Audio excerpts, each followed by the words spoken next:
What's up, everybody? Another week is in the books. You're tuned into RotoGrinders and the NFL Food for Thought podcast. And I'm Justin Carlucci, and I'm alongside of the Chief Will Priester. And Andre's back with us this week. What's going on, Chief? How's it going, man? Nothing much, fam. Everything's good. Glad to be back for another pod. Food for Thought. Once again, this ain't your mama's podcast. If you want advanced analytics, air yards, the like, turn this podcast off and wait until Wednesday. You'll get it then. This is a fun pod. I'm excited. We got a lot to talk about this week. We just got a lot to talk about. I'm not even going to say anything. I'll let Luuch, get going. It's so much to talk about. Much to talk about. The mic is definitely going to be hot, and we'll drop some nuggets. The block is hot. We'll drop some nuggets in there. It's like you order a dozen donuts. We're going to give you like 10 plain, and then we'll have 2 with some sprinkles of some air yards and advanced stuff that niche of people are begging for the advanced stuff on Tuesday mornings. But that's okay. We got BX Boogie, Andre in the house. What's going on, Dre? I can't wait to hear your story time at the end of the show. Yeah, I'm doing good over here. Just trying to salvage these NFL slates and these NBA slates. Haven't been good to me so far this year, but looking forward to hopefully getting back on track eventually. Take down something big somewhere and just continue living and enjoy life. Love it. I love it. And this was just an emotional week for some fans, and I'm hanging in there. The Titans aren't on the main slate, but maybe we can get into some of that discussion at the end. And of course, I know you're a Saints fan, Boogie, and it sucks to see Jameis go down too in a huge win over Tampa Bay. Anyway, so guys, let it all out. This is a safe place. Luuch, Dre, look. I've had my injury. Christian McCaffrey hasn't played in 3 or 4 weeks. We've all got a couch we're sitting on with our head laid back on the pillow, and we got to counsel each other out of the doldrums. I mean, we've all lost our star player here. And Dre lost his before the season started with Michael Thomas. And perhaps Michael Thomas is working his way back, and now he has no Jameis. I mean, man, just pour one out for all the fallen soldiers. Hey, elephants in the room. Injuries are killing everyone. And Titans are 6-2. You sweep the Colts. Do you think you'd be happy? Derrick Henry played 3 quarters with a broken bone in his foot. And what's the timeline? 8 to 10 weeks. If the Titans are fortunate enough to have a home game in the playoffs, maybe he's back to some capacity. I don't know. We'll have to see what happens. Torn ACL. Who? Jameis torn ACL. He does not have as optimistic as a timeline as maybe King Henry back. Right. And they're in the thick of things too. And the Titans play the Saints in a few weeks, Dre. Man, he was partying in the locker room with his crutches though after that game, Dre. How you doing, man? Hanging in there? That was wild, man. That was a wild scene. I'm kind of upset about it, but then I just realized, hold on, there might be a little light at the end of the tunnel because I forgot we got Taysom Hill coming back. We have Taysom Hill coming back. So, Michael Thomas, please just come back because Taysom Hill will be able to throw the deep ball to you. You guys better go sign Cam Newton today. Today. Cam, please come. I'll fly you out myself. Come. Well, you know what? The Titans signed Adrian Peterson, who, 2014 Justin Carlucci would have been ecstatic to have Adrian Peterson and Julio Jones on the same team, but Julio can't even get on the damn field, and AP's like 36. I hope he has some rejuvenation or something. So maybe some other former great, as in Cam Newton, can help out the Saints. We'll see. Well, look, we had to do the same thing. J.C. Horn went out with a broken foot. We went and picked up Stephon Gilmore. Yeah, but he's actually still good. No, I'm aware of these things, but I'm just saying, Shaq Thompson came back. Look, here's what I will say. We had a lot of injuries, and our defensive guys came back, and you saw what happened yesterday. Even with an underwhelming offensive performance, we were able to get it done. Sounds like you guys, instead of signing AP, you should have signed Von Miller, and that would have more than made up for your troubles. I'm kidding, of course, but hey, if you got a lack on offense, maybe you need to just beef up the defense. Yeah. So a lot of our big takeaways are these transactions happening. Dre, what do you think about the Rams going all the way in? And if you're in the Rams scouting department, do you even have a job come like this week? It's honestly, like, the scary hours over there. Scary hours. Like, I fully expect the Rams to come out and take it all this year. Like, I love the way they're playing. Matt Stafford's been playing phenomenal. I'm glad he's actually with a coach that actually can get him, has talent around him also as well to get the ball down the field. And then on every level of that defense is just an elite leader that's talented. That's like, I don't even know how the Rams pulled off that deal. Like, and on top of whatever they gave him like a 5th round, 6th round pick for him. And Denver's paying $9 million of Von Miller's salary. How do you work that out? How? Like, the Rams just pulled off something that's incredible. I expect them to take it all this year. That's my team to pick to win a Super Bowl. If anyone want to make me some bets, slide in my DMs. I'm willing to bet you on that. But I think the Rams got it this year. How they pulled it off? I want you to take a trip to Denver and figure out who's running that front office and player personnel. And his initials are JE. And until he decides to hand that over to someone else, it's going to be bad news Broncos all over again. Look, I'm not picking at John Elway. Michael Jordan had to get out of his own way for a change. You bring in Mitch Kupchak, and I know this isn't a basketball podcast, but you bring in Mitch Kupchak, somebody who's competent, and says, look, Michael, if you want me to turn this team around, I'm going to need you to give me the keys, right? Well, John Elway's had the keys, and the car keeps breaking down. That car has been in the shop since Peyton Manning retired. Time to get a new mechanic, and it's not John Elway. I'll tell you how they got the deal done. There's a couple behind-the-scene Rolex swaps and, maybe a new whip or two, or I don't know. There was a steak dinner, something. There was some kind of extras involved there, man, for sure. Well, you guys know I'm watching this game during the podcast, which may seem like it's counterproductive, but the one play that we had Travis Kelce streaking down the sideline that could have picked up 25, 30 yards, Patrick Mahomes drops it in the wrong basket.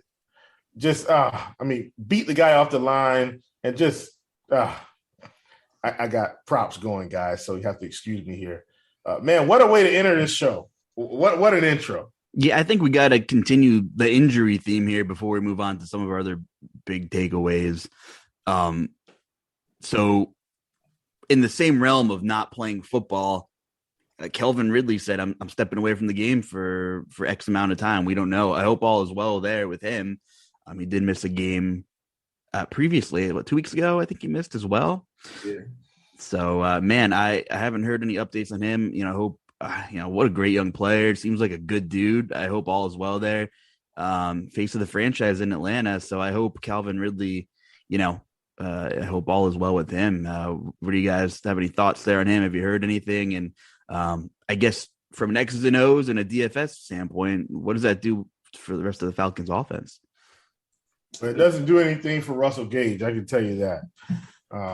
Does absolutely nothing. I'm kidding, but hopefully this can maybe galvanize the troops a little bit from a DFS perspective. Definitely want Calvin Ridley to be okay because we don't know what's going on, right? It could be, a mental health issue from the death of a loved one or anything. Because we don't know, right? It could be anything. Like I don't know what I would do if, when my parents passed away today. You know what I mean? And not, of course I would go down there, visit, sit with my sisters and stuff like that. But I'm saying from a mental standpoint, just personal news, like I've gone through a divorce before and it's painful. It's bad, right?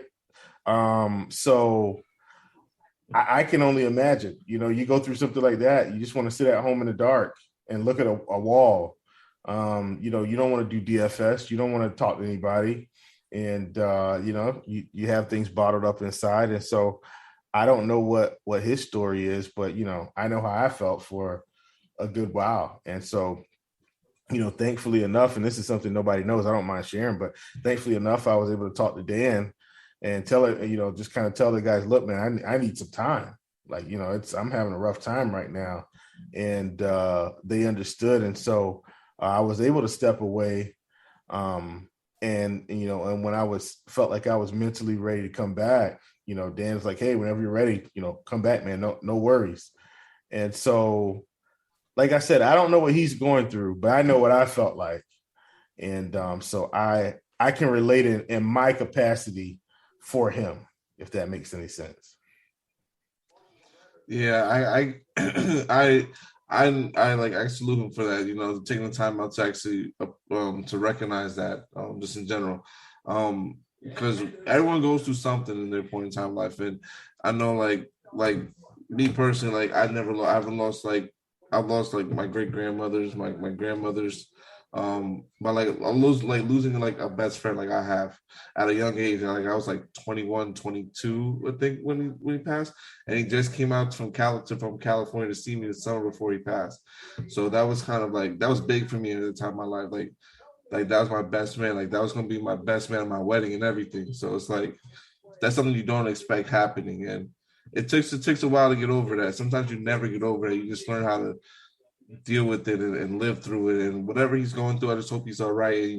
He takes the time to get better and get right, because football is second nature when it comes to the journey of life. And this journey of life is long, and you're going to have that way. You're going to have that way. You're going to have your mental state well after you play football. And that's more important. So hope he's all right and takes care of himself, and look forward to hopefully him being back on the football field sooner rather than later. Yeah, for sure. It's good to hear positivity, and there was a lot of support all over social media, which was good to see for a change. Which social media is such a double-edged sword. There's a lot of positivity, but there's a lot of negativity in whatever you're talking about. And I've had a ton of losses in my life too, but no one walks exactly in someone else's shoes. So yeah, hopefully he gets to where he wants to be and where he needs to be, and we'll see what happens throughout the next coming weeks and months. And yeah, but anyway, I mean, they play your Saints this coming week too, and we'll see. For on the field personnel wise, that's a big divisional game, usually pretty nip and tuck between both teams, regardless of the records. But we'll get into that when we get there. Deebo Samuel has a calf injury popping up, so we'll see.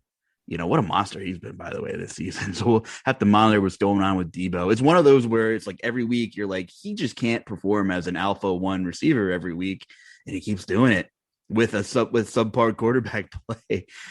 So hopefully Deebo is okay and good to go. We will see. I guess James Robinson was probably one of the other bigger scares, but the reports I've seen is that he's okay, but who knows what that workload is going to be like this week. And B, it's Urban Meyer, so you never really know. He likes throwing Carlos Hyde and whoever in the mix there. Chief or Dre, have you heard anything on Robinson this week from the Jags? No, I haven't heard anything. I literally saw just that they I think signed someone from the Saints actually practice squad. So I'm assuming the injury is going to affect Robinson a little bit. I don't know if it's week to week or day to day or for a long period of time, but I think he'll be back probably. I would say sooner rather than later. But if he is back next week, he's definitely going to be splitting the work. So as to, like, for DFS play, it might not be the best person to play. I wouldn't have played him this week anyway. Not facing Buffalo. I just would have left him on the shelf. Yeah, this could be you would think put a number on Trevor Lawrence passing attempts. I know he gets a lot of garbage time attempts, and it seems like he throws a lot in the fourth quarter. I saw some numbers floating around on Twitter, but that should be a pass-happy game script for the Jags, you would think. I keep whiffing on Marvin Jones. I don't know. I don't even know what he's doing there in Jacksonville. Agnew's in the mix now, right? Like, what is going on down there, Urban Meyer? Man. Who knows? Are we missing any other like key injuries or people out? I mean, we think we'll get Devontae Adams back for that huge game at 4 p.m. Sunday. You guys got anything else over there? Sam Darnold concussion. Everything sounds like he may come back, but I mean, he took a vicious hit, bro, on Sunday. I mean, it was pretty rough. So it seems like he'll be back, but I don't know. It was a big hit. I know Dak is also coming back. They say he's fully healthy, so he'll be back next week. So I think that's pretty much it, though, from what I've recognized and seen so far. Oh, hopefully Taysom Hill, he's on track too. So Taysom Hill. Is Tyrod coming back this week?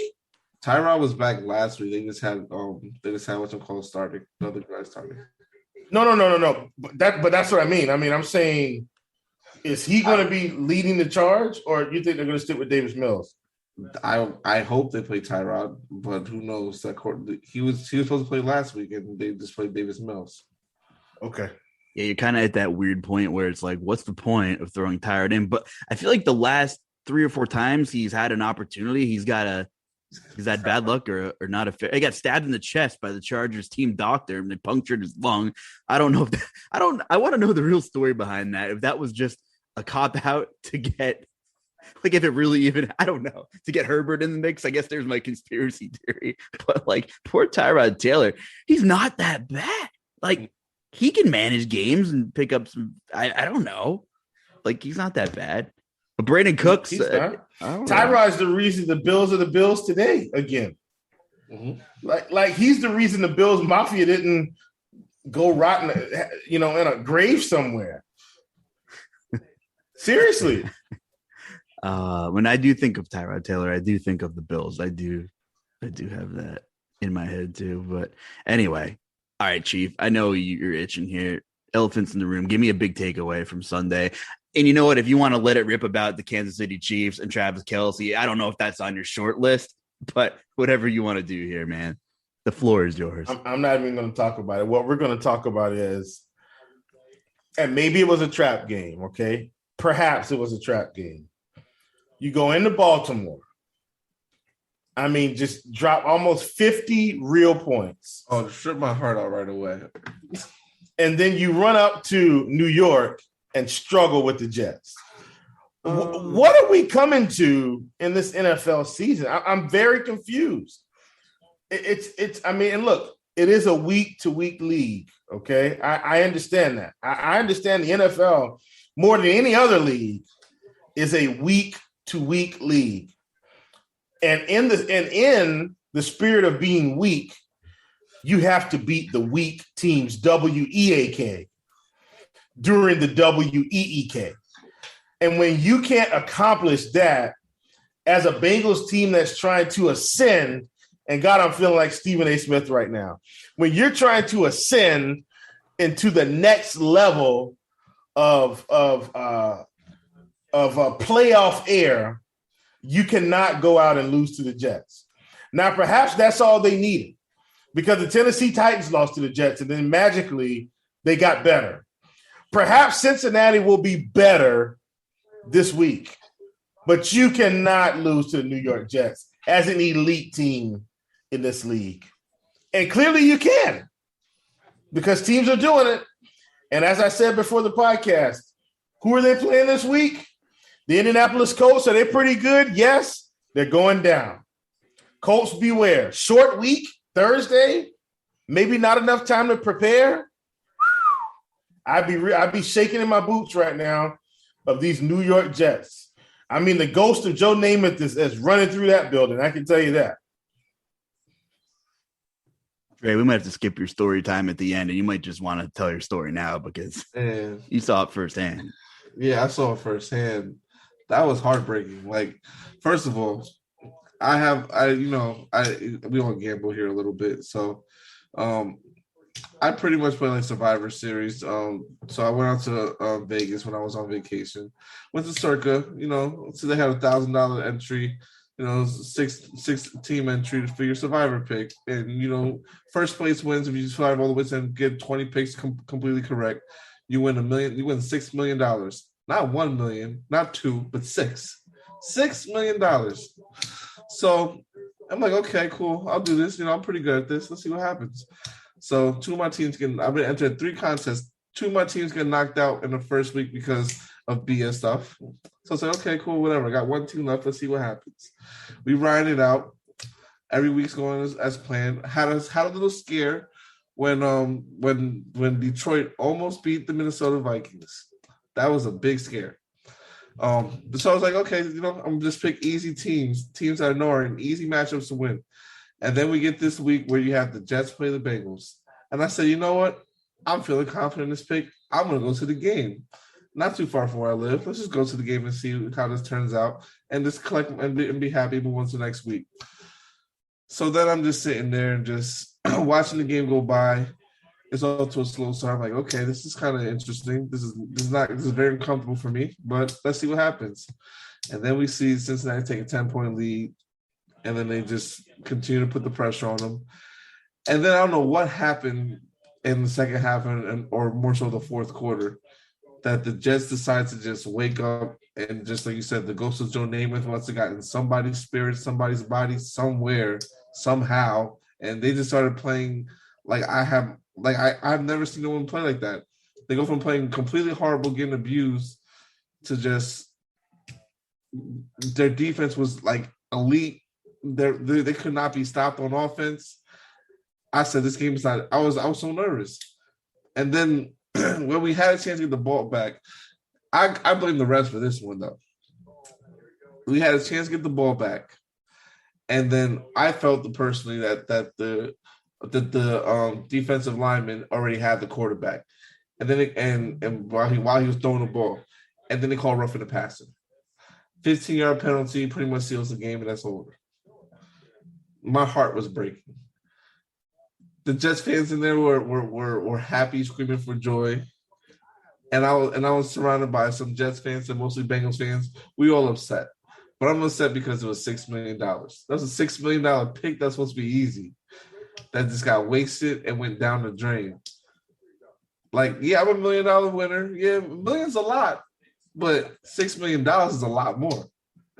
And I think that would have been really amazing. So I look forward to hopefully getting it back next year. Hopefully my heart is going to take some time to heal, Joe Burrow is one of my favorite young quarterbacks, but I don't like the Jets right now. And the Jets do play the Saints. So when that matchup comes, we're gonna make sure we put a beat on them like there ain't no other way that can happen. So, and then hopefully my heart will be better. But until then, I don't like the Jets at all. We're here for you, man. I'm smelling like a 2-unit tilt bet on the Saints this week or this coming week or whenever they play the Jets. Yeah, they play I think week 13 or something like that. And I know it's the first week of December. I'm surprised I got tickets already. I got surprised with them, so I'm happy to go see that happen. That's terrible, man. That's a horrific beat. You know what? That questionable call at the end. Has officiating been this bad as I feel that it's been? And in yes. Or are we just in the day and age where social media and everything? Like, I can't tell if it's me or if it's actually been. It's been pretty bad, right? I think it's just been bad. Like, it's gotten better, I feel, over the weeks, but it's just been horrible. Like we gotta let the defensive players play a little bit too at the same time. You can't let them just expect it to turn, because eventually it's gonna turn into flag football. And do you want that to happen? I'm not here for that. Like, I grew up playing football. I understand you want to keep the players safe and keep everyone healthy and everything like that, but people like to see we go to see people get hit. No offense. So I like when I see a receiver try to catch the ball and a player's coming downhill full speed and hits him as hard as he can legally, and the ball comes flying out. Maybe this is the defensive player in me because I played corner and I played safety, but I love that. And I just hope that the NFL can, lighten up a little bit. Let them play out there. Same thing in the NBA. Let them all play out there. You know how everybody says that player XYZ or LeBron or James Harden would have never made it in the 90s. We're about to say the same thing about the NFL's new decade, about like the Ray Lewis, Sean Taylor era, like Pittsburgh Ravens rivalries. Like, I mean, it was brutal. We're about to start saying that about the 90s, early 2000s of NFL. I think with all the rule changes, I wouldn't want to be growing up playing defensive back in high school, hoping to get to the next level. Like with all the rule changes, man, it's got to be a whole new game, a whole new style. I wish I was playing now. If I was playing now, I would have. Oh my God, I would probably be All-American. Chief, you're holding your hands up over there watching this Chiefs game. What's wrong with the Kansas City Chiefs? Like, give us your analysis on what the problem is. They're definitely having offensive line problems. I do think defenses are playing them a little bit more. Every NFL commentator and people that you trust is saying, look, people are playing too high safety and getting after Mahomes. They've still got talent. I think Mahomes has just got to be better with the football. And right as we were watching this, we've been talking about Kelce. He finally catches a ball and he fumbles it. It's just unfortunate. The interception that Mahomes threw earlier in the game, he's trying to throw a touchdown. It hits the guy, it bounces up in the air. It's just freak stuff. And guess what? Some of these same things were happening to Jameis Winston. And everybody was ready to bury Jameis Winston, but nobody's ready to bury Mahomes. Let's be fair in our assessments, And clearly Mahomes and Jameis are different players, but Jameis has been a pretty good quarterback his whole career. Like, he threw a lot of interceptions, but the guy was throwing for 5,000 yards, like what, or whatever it was, 3,000. I mean, he was throwing for a lot of yards. Bottom line is, we just need to be fair in our criticism of these guys. And that's all I have to say about that. But the Chiefs defense is bad. They're just not playing good complementary football. And I mean, they look better tonight because they're facing the Giants. Trust me, if they were facing any team that had some competent coaching, they'd be losing this game. It's 14-10 for what it's worth currently. And the Giants could have been up by now. They had a miscue on 4th and 1, didn't try to score at the end of the half. It could have been very bad for this team. I mean, for the Chiefs, if the Giants had competent coaching. Like, they should be losing this game, honestly. So is Joe Judge the Giants' problem? The biggest problem? It's Judge. It's Gettleman. Believe it or not, I'm not even going to blame Jason Garrett on this because I saw Joe Judge on the sideline not doing anything. He told them, just go. Let's just get to the half because of a false start penalty and not even try for the Hail Mary. Jason, I'd rather Jason Garrett be the head coach here than Joe Judge. That's how bad this coaching staff is. Remember that podcast we had at the beginning of the season and we were talking about this guy literally made a pro quit because he didn't want to run at practice. Right? That's Bishop Sycamore South stuff, varsity football, making a pro quit because he doesn't want to run at practice. I don't know what kind of message you're trying to send. Part of being an NFL head coach or any pro coach is managing these personalities. 50 plus pro athletes in a locker room who live all kinds of different lifestyles. I don't know how that message maybe was interpreted from the get-go. Yeah. I don't know how that was received. And you know what? I guess the jury's out on Gettleman. He's made some bad picks. He's made some good picks. I don't know how I feel about it. And believe it or not, I don't even think Daniel Jones is bad. I actually think Daniel Jones is okay. Is it a scheme? Like, they have talent. Of course, it'd be great if Saquon would stay healthy, and big fan. If Andy Reid was coaching the New York Giants right now, this team would probably be second in the NFC East. I could give you a list because they would 20 coaches points. That could probably they would put up points. Well, okay. Well, Dre, you weighed in on this earlier. Jason Garrett's calling the plays for sure, definitely. It's it's just poor mismanagement on him, and I don't know if it's just because he's a first. Man, I know he's not a first year head coach, but I don't know if it's because it's his first time around coaching. He's not, all up to speed on what he should do in certain situations, and it's clock management. This is the second time around now.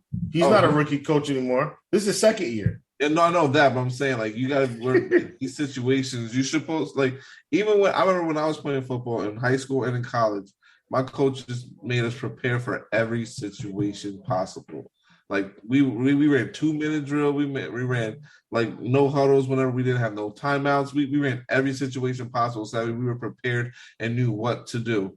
You would expect that to happen with the NFL team and a professional team, but I don't know what happened there. Why they miscommunicate? Whether it was miscommunication or something, but it can't happen.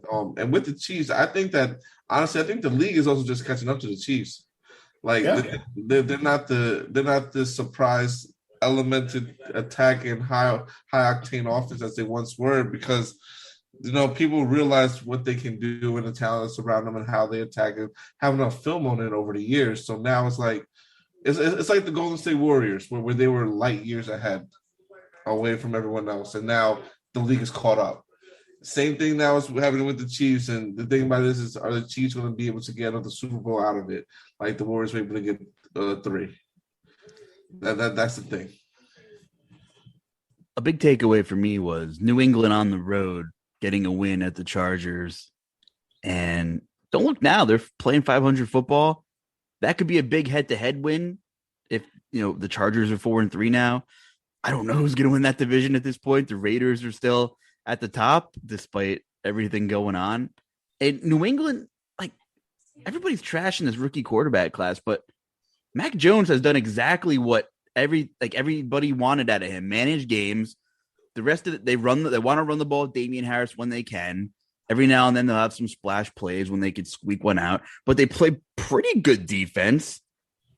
They're definitely top half of the league defensively. They don't make a ton of mistakes. I know he's not setting the world on fire, but what he has 9 touchdowns, 6 picks. He's managing games efficiently. They're 4-4. And that was a little bit of an identity thing. New England knows who they are. They're competitive. I don't think anybody expects them to make a deep playoff run, but if they make the playoffs and dare I say they win a game, that's a monumental stride forward for the new era in New England. I'm really impressed with, I guess, the sound football they're playing. And I'm just even more confused about the Chargers. I was really confused about the Chargers with the Baltimore game. And as much as I'm talking up New England right now, that's a game the Chargers should have probably had at home. I thought, all things considered. Mac Jones and company, kudos to the staff. You can post all your memes about, what's his name, Bill Check Jr., whoever the guy with the mullet is that they always show on the sideline. But they're kind of getting it done, and it's fun football in New England, past the Tom Brady era, all things considered. And that was a game that they had Brady on the ropes too. So New England's going to be right there. I think they make the playoffs, and this was a huge win for them on the road, I think. You guys got any take on the Patriots or Chargers? Yeah, it's great coaching. Especially for Patriots, it always comes down to that one thing: great coaching and how coachable you guys are. And they were coming off a bye too, I believe, right? I'm pretty sure New England's coming off a bye.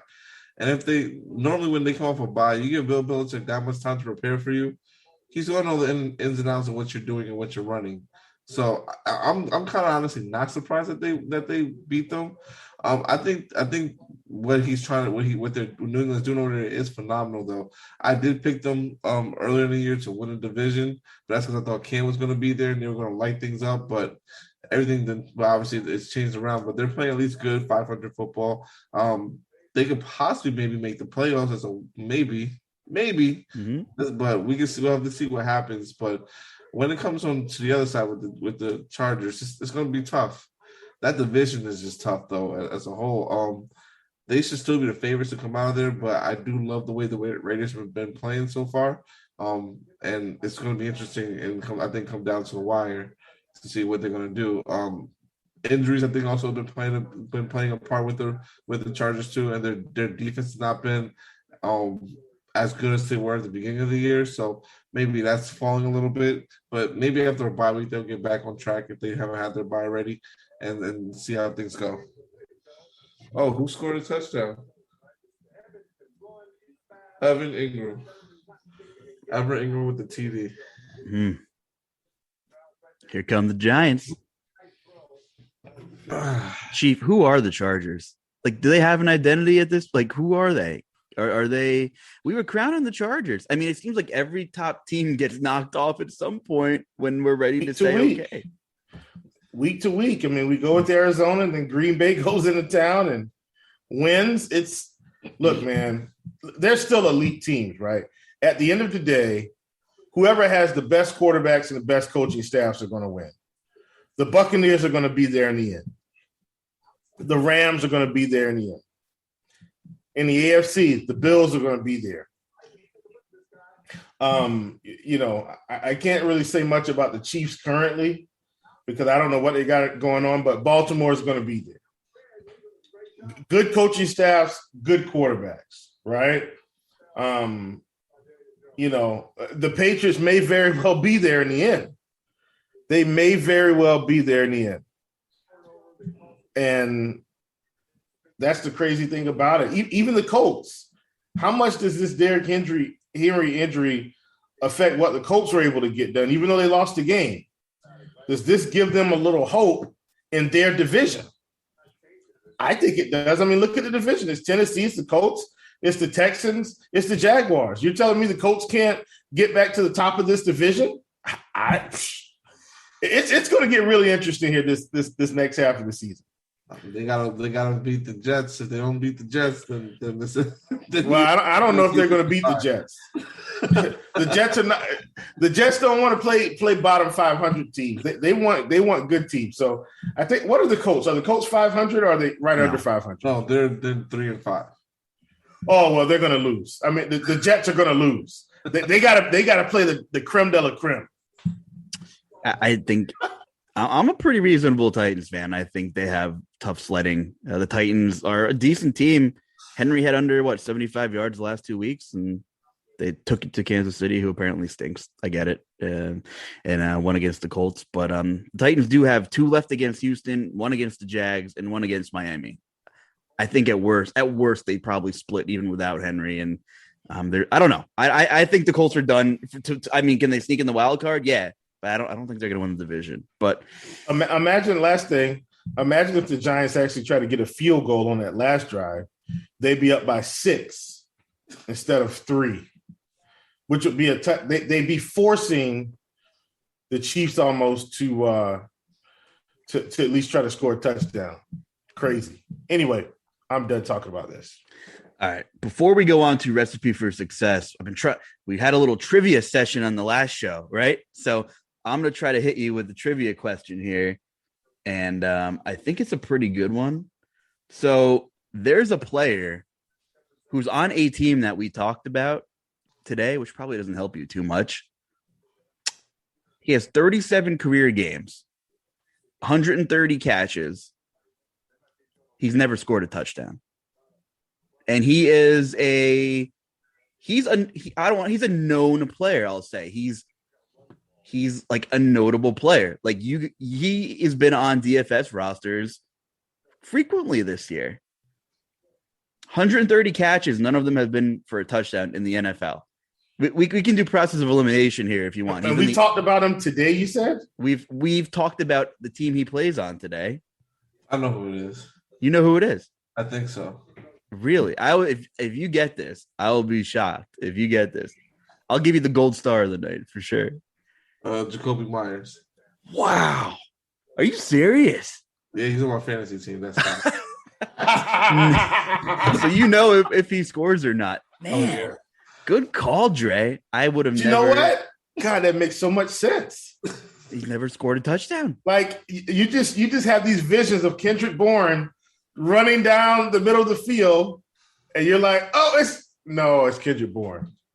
Every week. No, it's Nelson Aguilar. Every week. Imagine being the guy that just keeps betting on Jacoby Meyer anytime touchdown on the sports book or something. It just has never happened. Yeah. Anyway, I thought that was a good one. Listen, let's go ahead and resurrect Travis Kelce right now and just say Travis Kelce is dead. And then next week he'll come out and torch everybody. All right, I'm done. Is that your But recipe? Is that your Jacoby recipe for Myers. success? Yeah, recipe for success. Jacoby Myers, though, good. That's interesting. Yeah. How about it? Shout out Interesting. to my guy Kevin Figgins, a friend of mine randomly said, "Did you know this guy never scored a touchdown?" I bet he's on his fantasy team too, and he just is probably sick of him not finding the end zone by now. But yeah, no touchdowns from Jacoby Myers. It's coming this week, right? Is this the week? It's week every week. Oh, they're playing the Carolina Panthers. Chief, you got to let me know if he scores this week. He's not scoring this week against Robbins because he no. I don't. If he scores this week, I'd be shocked. Yeah. Well, apparently, I'd be shocked if he ever scored because he hasn't ever. But all right, you mentioned Travis Kelce. We have to talk about that Kansas City Green Bay game, right? That's going to be the marquee headliner. It doesn't matter what the records are. It's Mahomes and Aaron Rodgers. And by the time we get done with this podcast, maybe the Chiefs win or lose this game. I don't know. We'll see what happens. That is probably going to be one of the heavily targeted game environments. I don't think the Chiefs are going to lose for what it's worth. They could. You mean tonight or against Green Bay? I'm saying tonight. They could. Oh, they're losing tonight. We'll see. They're losing tonight. I can guarantee that. They're 2.5-point favorites at home against Green Bay, 55.5 total. I know they're at home. I guess I'm just surprised they're favored at this point. I know home field, the default, you give someone 3 points when it's kind of a coin flip, but super high total there. I mean, you got to be licking your chops if you're Aaron Rodgers. And the pricing on DK, I mean, Aaron Rodgers 7,500 and Mahomes is 78. Josh Allen's all the way up at 82. That's fine, but there's no 9K receivers on a week where Cooper Kupp was, what was he, 9K? I know it's a different slate and it's slate dependent, and that's how the algorithm works for the most part. But Devontae Adams will be back off the COVID list most likely. He's 8,200 against his Chiefs team, and Tyreek Hill. There's no Jair Alexander in Green Bay, 7,900. And if you're sticking with the theory that Travis Kelce's dead or doesn't exist, I mean, come on, that's going to be? Are people going to jam in these high priced run backs? What do you guys, first glance here, Chief, Dre, is that going to be kind of like one of the most popular kind of correlated stacks? I mean, probably so, considering, but like you said, it's going to be expensive. But not as expensive as it could be. And I think that's what's going to be enticing for people. Honestly, it is. I mean, I'm even trying to build it right now, and I don't think you can run it back personally. I think, but honestly, I don't know if I would want to run it back just because of the way that the Kansas City Chiefs have been playing this week. We know it could be a shootout, but my thought is, why not just do a single man stack and just then stack another game, under the radar game? I think that's the recipe for success and also a way to get different GPPs. We know people are going to probably try to full on game stack this and try to go with some low value on the slate to try to have some upside, which is fine. And it works sometimes, but until we know what that value is and if it's worth it, I don't think you can run it. I think you can't run it back, because if you take right now just Aaron Rodgers, Devontae Adams, and Tyreek Hill, you're going to have 4,400 left in your to try to build a lineup. And if you say, for instance, you just don't really care about defense, because sometimes people say defenses don't matter, and you let's go with the Vikings at 2,200 and not go with the Jacksonville Jaguars. You left with 48-4 to build out the rest of your line with 2 running backs, a wide receiver, a tight end, and a flex position. It is tough real quick. Granted, you can find probably some cheaper other guys, but you want to also make sure that they have value, that they're going to win. And this matchup it is going to be high scoring, but I think you should just either probably sag against one side of it, or maybe if you unless you believe like one of the secondary options can go off and have a big game, then go about it that way. So from this game in particularly, I would probably look at guys like Robinson if he's not hurt, to run it back with Robinson if he's not hurt, or honestly, if Gore is playing running back, Because who knows who's playing running back now for Kansas City Chiefs? If he's back there playing running back, then and he's a cheap option on Sunday, then maybe you could roster him. I guess it's all about what the reports say and how things look later on in the week. But those are some options I would think about and see how it is as far as building and constructing your lineup. And we'll have to see how and if the trade deadline shakes out some more value anywhere too. I mean, it's a shame we're not recording after the deadline, so we'll have to keep tabs on that throughout the week. Chief, what's your take on the Chiefs game? I mean, I think it's going to be where everybody wants to go. I think it makes sense because mainly I think it's just because of how the slate kind of breaks out. You know, what's Arizona going to do against the 49ers? They're so well balanced now, right? Just so well balanced. You know, the Chargers and Eagles game may be on everyone's radar. I do think the Dolphins are going to have some appeal this week against Houston. I mean, we've seen teams just run it up. I haven't played the Dolphins all year, but I'm licking my chops here to get some Dolphins. How the Bengals going to rebound in a game where it should be fairly competitive? Are the Cowboys going to go and destroy the Denver Broncos? Like, I feel like we have more one-sided games than competitive games. If any game should be competitive, it's probably, believe it or not, it's this Vikings-Baltimore game.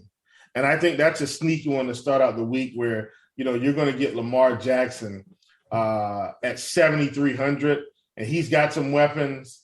And, you know, you're going to the other side of this game, and you've got Kirk Cousins, and he's got some weapons. And I'm not saying we've got to stack up the whole game. It's not about that. It's to me, it's about more about the game environment and who has the opportunity to get it done. Yeah, and you mentioned Lamar Jackson, 7,300. He's got to be extremely popular this week. He's had two stealing games, 37 against Kansas City in week 2, and 45 against the Colts, that crazy game in week 5. But other than that, I mean, 20, 22, 13, 23. But like you said, it's all about the game environment for this week. And that Minnesota team really didn't show me anything.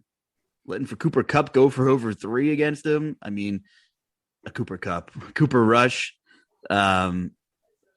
mind-blowing to me. That was the icing on the cake of the Any Given Sunday, was that Minnesota Dallas game. I'm more than ready to fire up the Lamar Jackson train this week. Let's talk about that game. Are you guys, did that game catch your attention, Chief? I mean, you want to piggyback off any of that real quick? Yeah, I mean, I would just, it's just the weapons, right? Like, he's got Bateman at 4K, had 6 targets, 3 catches for 80 yards. At some point, he's going to pop. Sammy Watkins is probably coming back at some point. So I don't know how that's going to throw things off. Latavius Murray was hurt the last game. Like, it's just, they have a lot of unknowns in my opinion, but the knowns, Mark Andrews, Lamar Jackson, Marquise Brown, Rashard Bateman, those are the pillars of this offense. Along with Justin Tucker, who we cannot play anymore because kickers have been removed from DFS. Yeah, thank God for that. Remember those days? Those are the worst. Oh, I do. Well, here's the problem. With the kickers, it's just like anything else, like NBA DFS. The studs are the studs, and certain guys are certain guys, right? Well, guess what? If you could play Matt Prater every week, even when he was in Detroit, it's like a guaranteed 10 points with upside. Same thing for Justin Tucker. It was the same thing for Ryan Suckup when he was playing. You just had to identify those guys, or a spot where they were just going to, kind of be at a stall, like the Browns-Steelers games. You knew to play. What's the kicker for the Steelers? Boswell. You knew to just play him in those games, right? It's going to be ugly. He's going to kick 5 field goals.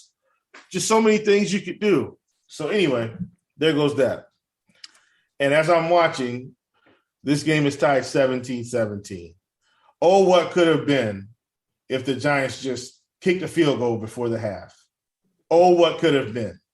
I could coach this team in terms of clock management better than Joe Judge. What a tilting podcast, ladies and gentlemen. Hot seat's getting hot for Joe Judge. Dre, you got anything on this Vikings game? If not, tell me something else you're looking at for your recipe for success. No, I do like the Vikings game too. I think that game can go either way. Honestly, it's gonna either be a shootout or it's not, or it's gonna be a really low scoring game in my opinion. But for some reason, when it comes to Kirk Cousins, he likes to make things difficult upon our lives and make things high scoring and throw the ball a lot. So I like targeting Kirk in here. Just being a little bit on the opposite side of it. That defense is not playing like elite level defense as they were like once before. They're not the same like Baltimore Ravens that we all grew up knowing, like when Ray Lewis was playing for them and they had Ed Reed at safety. They're not that same defense. They can be beat, honestly. And me, going personally to the watching them play against the Colts and seeing that happen. I'm confident in Justin Jefferson and Adam Thielen having big games against them. So I like the passing attack and even just running it back with just the running backs. With the running back, if you want to choose one of them, or if on the other side, if you want to pick Lamar Jackson and then running back with a double stack. I don't know if you want to do that. That's kind of weird, but it also is very different. And that's what we look to get to, especially in the Millie Maker contest. That's probably a Millie Maker play only, in my opinion. If you're confident in the passing game in the Minnesota Vikings, you play Lamar naked. If you think he's just going to run all over Minnesota, and then you run it back with Justin Jefferson and Adam Thielen. I know that sounds crazy, but they both could easily.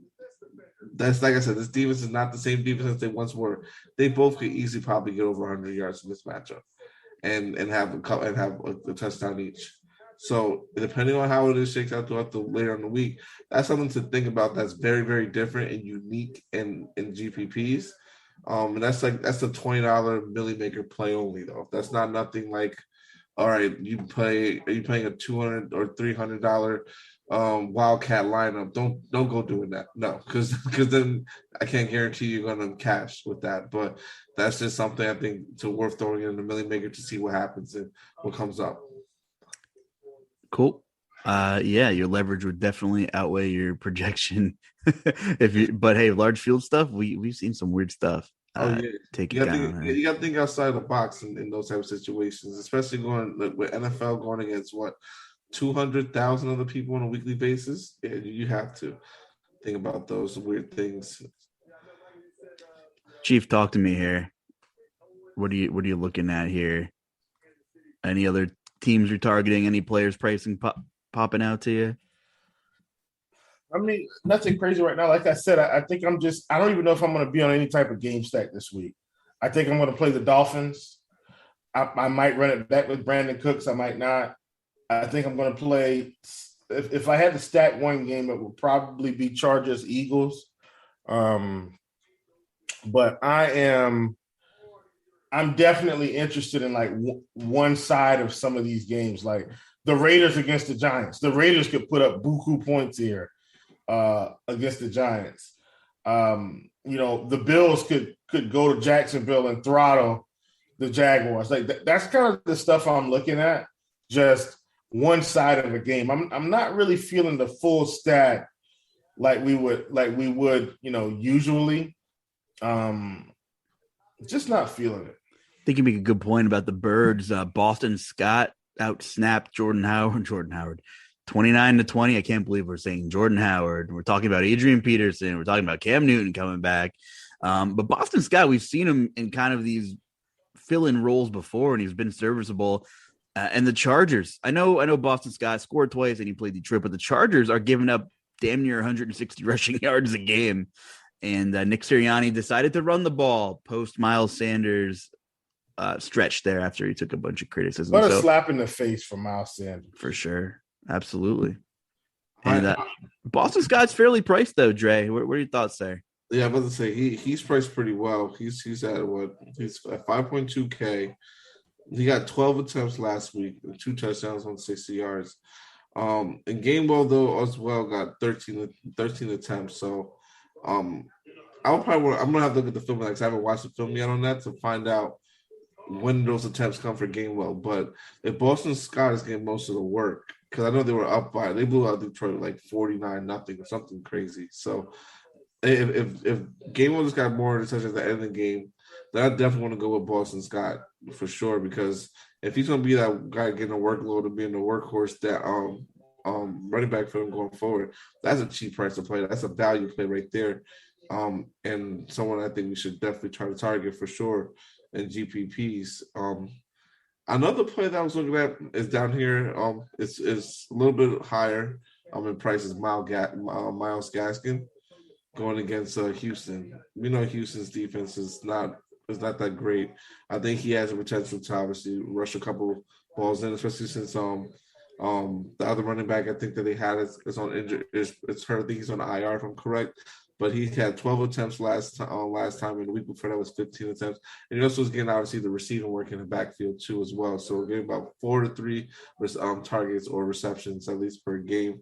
So he's someone I think we should look at to see the target in DFS, especially in this easy matchup. I think that this week is going to be all about the finest of value. Josh Jacobs too, if he plays 6,200, and if we know he gets the workload, I think it's just I'm trying to find the right word for it. It's just I think it's just incredible for some of these players, these running backs who we know can have monster days to be this cheap, I guess. So that's someone I will look at, and as well as Nick Chubb, 6,700 still, going against Cincinnati. We know the Bengals, it's a division game, so division games, you never know how they could go, but I think that that's a good matchup when the Bengals have shown that they can be run on, and you can have some pass catchers catch the ball in the backfield against them too. For me, I'm looking at DK, Chief, and then I'll pass it back over to you. I'm curious to see if the Broncos start cleaning house this week even more than they did, but even losing Von Miller. I mean, I saw Melvin Gordon tweet about it, that's another message that you're kind of waving the white flag. And I'm curious if maybe they come out really without any energy and they're getting the Cowboys. And I think this is a really interesting spot for Dak on a slate where a bunch of the other stud quarterbacks are in decent game environments, and Lamar Jackson has a good price. I'm looking at the discrepancy in pricing on DK between CeeDee Lamb and Amari Cooper is just kind of mind blowing to me. CeeDee Lamb's up to 7.2 and Amari Cooper's all the way down to 5,700. To me, that's just incredible. Whoa. I know, like, that's crazy to me. So I think this Dallas team stack, in general, I'm curious to see ownerships. I'm sure Cooper will be popular. I'll bring up his FanDuel price too, but I think maybe Dallas is my bit of a contrarian stack here coming Sunday. Yeah, that's one of my teams, man. Like I said, I'm kind of one-sided this week. I'm not feeling the game stack. Right. But I'm definitely going to be on, guys like Dallas, the Raiders, stuff like that. Just teams that can put up points. The Bills. The Bills just kind of didn't really get there this week, but I'm going to be on them as well. Big time performance from Cole Beasley this past week. I mean, he just 13 targets, 10 catches, 110 yards, like big time, and you had Stephon Diggs who 5 for 40 and a touchdown, caught the touchdown, but didn't really get there. Emmanuel Sanders, 4 targets, nothing. Look for him to have a big game this week. That's kind of where I am. That's where I am. Honestly, again, I just want to talk about this real quick. If Taysom Hill's back, I think you can run him in tournaments. Like that's against a Falcons defense that's not that great. You can run it with either Traquan Smith if you want to, or is he at tight end? No, he's not. I wish. That would be amazing. That week that was a time to be alive. I love that when he was there. But if he's back and Taysom Hill starting, which he will be starting, I'm pretty sure, you can run it with Traquan Smith. You can even put him at with Alvin Kamara And honestly, I think you can run that game a little bit back, but the only person I'm running back with is Patterson, and that's it. Because Cordell Patterson is going to catch the short passes, the dink and dunk stuff, which the Saints will allow you to do that, but they will not break and give them a big play. I think so. I think that's a sneaky one-sided or little mini games that you can go with and be fine with. Yeah, no, I like that. I do.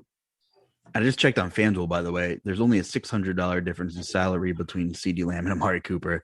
So I don't know what happened with his DraftKings price there. And, people were like, Cooper, he's battling injuries. CeeDee Lamb's the alpha receiver there. I mean, maybe, but he's only seen 1 week with under 30% of air yard market share. Only 1 week. So, Cooper is still a low A, like a 1A receiver. It just so happens he shares the field with CD. And if Dak plays, I'm expecting Dak to put up big numbers in his comeback game against a team that lost their defensive leader. And we'll see who else that Denver decides to ship out. And, Dak had some time off. So that's the Cowboys. I'm in on the Cowboys, and that's where I'm at this week. Anything else you guys popping off to you, or should we hit story time and see what happens to the Chiefs here tonight? Story time. What do you got for me? You want to go? Go ahead. So,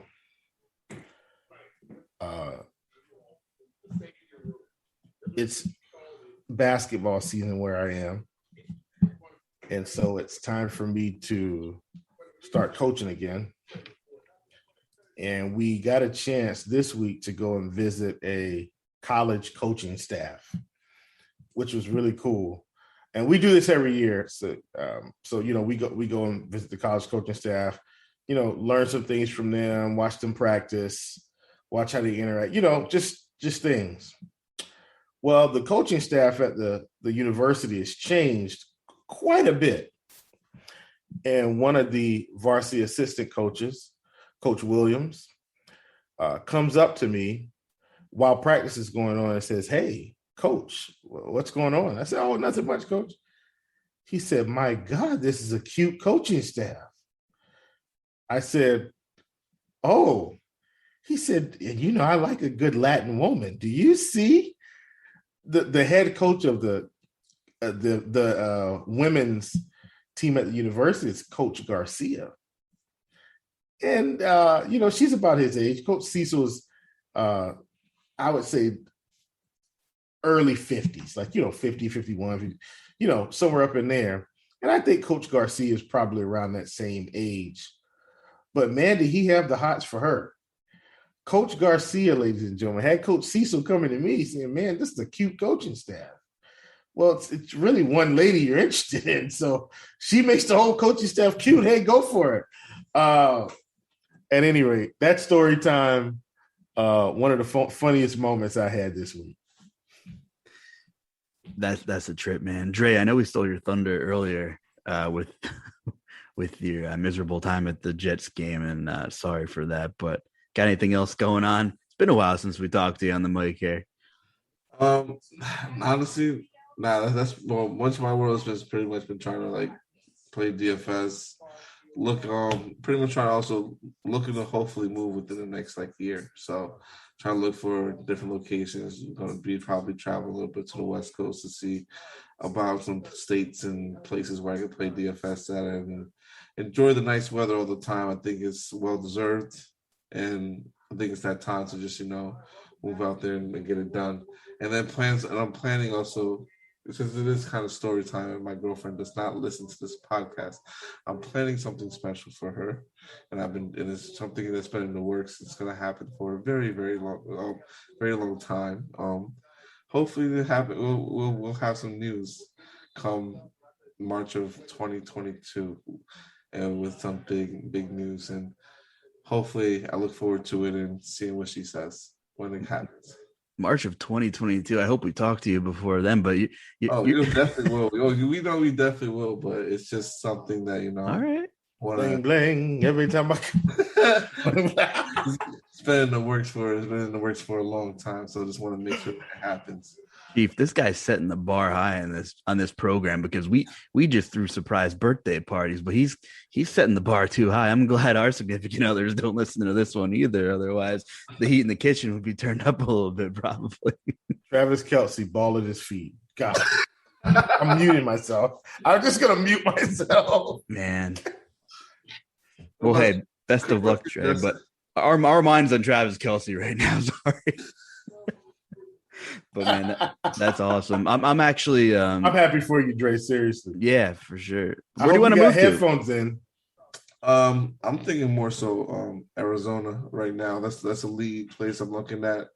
But I gotta see. I know the taxes are great out there. And been around the world and I can't find my baby. See, every time me and Chief get together, he sings a song that I know, and I just can't help but finish it. Oh my goodness, man! I remember that song. That's yeah. But Arizona, Florida, something I'm looking at just to see. Those are the main two places so far we're looking at. I would love to go to Vegas, but we can't play DFS in Vegas, unfortunately. It's ridiculous. Yeah, that's the most ridiculous thing. I know. That's like saying you can't bring a boat on the water. Like exactly. Yeah, it's almost as ridiculous as saying, yeah, you can play DFS, but you can't have sports betting. Or Travis Kelce's going to run 60 snaps, but he's not going to catch a pass. Yep. Yeah, correct. I feel, we haven't done GPP food in the day in a while, so we'll save it and we'll have a good one for next week, Chief. But I'm actually, and Dre, I couldn't block off any more time, but I'm heading to Long Island this weekend to see some family. And I'm looking forward to getting some good bagels and some pizza, but I'm not looking forward to driving through the bridge traffic, the George Washington, the Throgs Neck with my parents and my girlfriend in the car, who is the worst backseat driver I've ever met. So I might just be like, shut up, blindfold them for like 40 minutes. We get through the Bronx because I don't know. I might just get right up out the car and call me an Uber to get to Long Island and just leave them there and let them deal with it. But man, that bridge traffic's never fun. I'm sure you know how it is. Oh yeah, definitely. It's nothing I like going through. Only time I really like going to see at this point is at night when it's hardly any traffic on the road, and I can just zoom in and out of lanes as possible. And since you're gonna be in Long Island, let me know. I'll be down definitely Saturday. I'll be in the city going to the UFC fight. So I'll be catching that there. So maybe link up or something. Cool.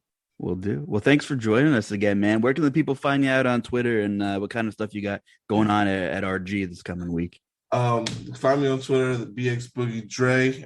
Find me on Instagram at Drizzy26. Same handles for it's my handles for DFS as well. When you find me in the lobbies of DK and FanDuel. Pretty much will be on later on the week doing some NBA stuff and then preparing for NFL come next Sunday.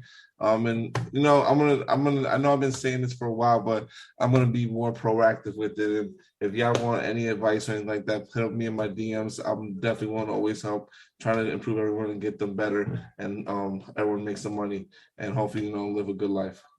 Awesome stuff, man. Thanks. And of course, you can find the Chief at Chief Justice 06, pumping out a ton of prize pick stuff here. And I know it's been going a lot better than what Travis Kelce's been giving you today. You've been crushing it over there on prize picks, doing some Thrive fantasy stuff too, right? Yeah, I thought I was going to crush on Thrive tonight. My main investment, and look, I'm not putting in anything you can only do 200 max per player or per game, however it is, but they're giving fairly good odds. I mean, 1,500, 150 get you back 1,800. I take it every day. And so I took Daniel Jones over passing yards, Travis Kelce over receiving yards, Patrick Mahomes over passing yards, Tyreek's over, Mahomes is on his way, Jones is on his way. But I think the only way they get there is the Chiefs need to score a touchdown, and then Daniel Jones has to drive them down the field and score a touchdown and go to overtime, and then we'll probably get it. And I'm saying that because Danny Dimes is at 219 right now, and I caught him at the time at 244.5, and Mahomes is at 249, and I caught him at 301.5. So you see what I'm saying? Like, we're there, but the game's got to break our way. Like, the Chiefs need to score like right now. And so then Danny Dimes is going to be forced to push the ball down the field. We need him to get basically 30-ish more yards. I mean, he's at 244. If he got 30, that put him at 249, right? So we're not far. But we need Danny to get 30. I actually need him to get about 40 yards. And we need Mahomes to get 51 yards. Whoa. And Mahomes isn't going to get it because they're about to score. And that's fine because Mecole Hardman is on his way to the 10-yard line. And I'm perfectly fine with that as long as they score a touchdown. Because Danny Dimes has then got to drive them down the field, score a touchdown. And then that will send them, pretty much in overtime. You see what I'm saying? Like, so basically, I have a lot of faith in Daniel Jones here to get it done against the Chiefs defense in a 2-minute drill situation. And honestly, in this situation, man, this is going to be a long podcast, people. Thanks for hanging with us for all the shenanigans. I'd almost just let the Chiefs walk in here. Well, you would let them walk in here, but hold on. No. Hear me out. Hear me out. You trust Daniel Jones and that offense and the coaching staff who mismanaged a 2-minute drill in the first half in the closing. But now they actually have to do it because they have to do it. Like in the first half, they didn't have to do it. It was the right thing to do. But they will have to do it if the Chiefs score a touchdown. And the Chiefs are going to take it down to the 2-minute drill. And I would too. This coaching staff they're ridiculous. And they've got to save their timeout. So that's that's the other reason why I'm saying, look, I'd almost just rather them score now because they're going to score, right? Let them go. And now at least I got a chance, right? At least I got a chance. Like I'd fake my defense and flop around and dive at the ball. I do everything to make sure nobody knew, but I'd be telling these guys, look, Will Priester's got props in this game. You better let this touchdown go. So Daniel, you get out there, you throw that ball downfield, you get him his 40 yards that he needs, and we better score a touchdown because we need this game to go to overtime. We need Patrick Mahomes to get back out on this field. All right, I'm done. I'm kidding around. But anyway, guys, thanks for hanging with us, man. Pod is off the rails. What is it, Wednesday or Thursday? You got the New York Giants podcast with guest Joe Judge, right? Is that what you got cooking this week, right? You just I got plenty of coaches I need to get on. Just kidding. Anyway, hope the ball breaks your way, man. We'll get out of here. Thanks for sticking with us for the Chief Will Priester and Andre Boogie. We appreciate it. I'm Justin Carlucci. Enjoy your week and good luck, everybody.